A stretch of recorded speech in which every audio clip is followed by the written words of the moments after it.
Good day, good people. It's David Johns, and I'm back with another installment of Three Things.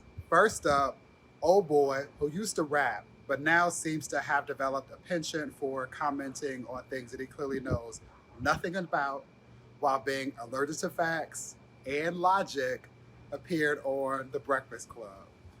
And during this interview, he doubled down without apology on previous homophobic comments made about same-gender loving rapper and entertainer Lil Nas X.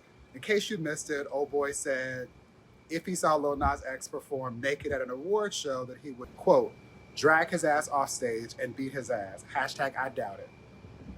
When asked on air if he had gone too far, old boy defended his comments, insisting that he had not. And he went on to say that he felt that straight people were the ones actually being persecuted. You've got to be kidding me. That is that toxic heterosexuality on display, on display, on display. Shout out to Melania.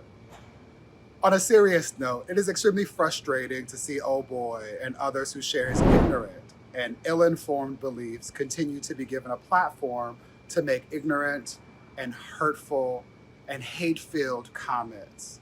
And those in hip hop and rap more generally must deal with the homophobia that has always been present in this space for far too long. I appreciate the Breakfast Club hosts Charlamagne the God and Angela Yee in particular for pushing back and attempting to hold a mirror up in the spirit of possible, I don't even know.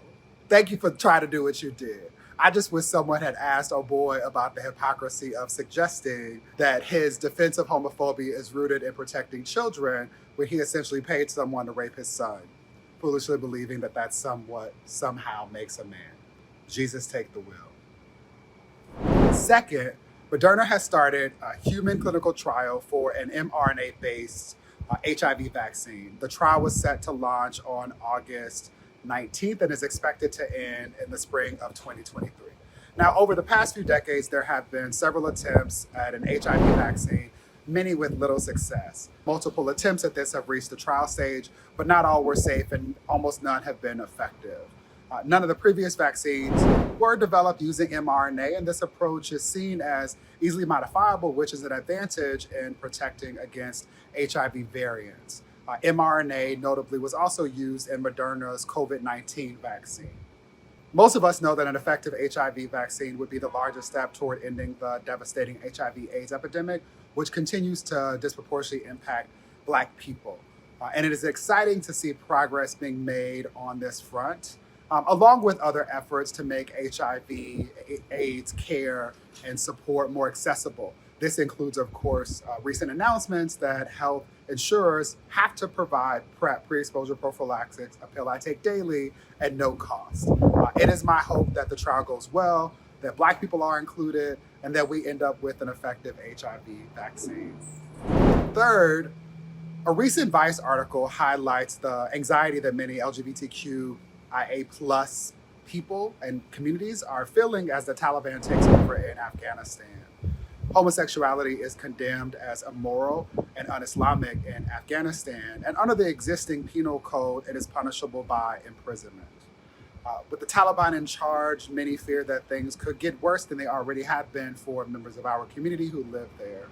Previous Taliban officials have told the media that gay men in particular would be punished by death, and Taliban trolls have also been known to hunt queer people online and to send them death threats.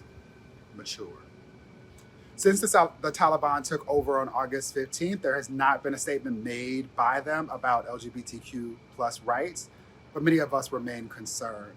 I implore you to consider supporting nonprofits like Rainbow Railroad, which helps LGBTQ+ people flee persecution around the world. My heart goes out to the LGBTQ+ community in Afghanistan. We hope for your safety and continue to fight for a world where no one has to live in fear because of their sexual identity, gender orientation, or expression. See you next week.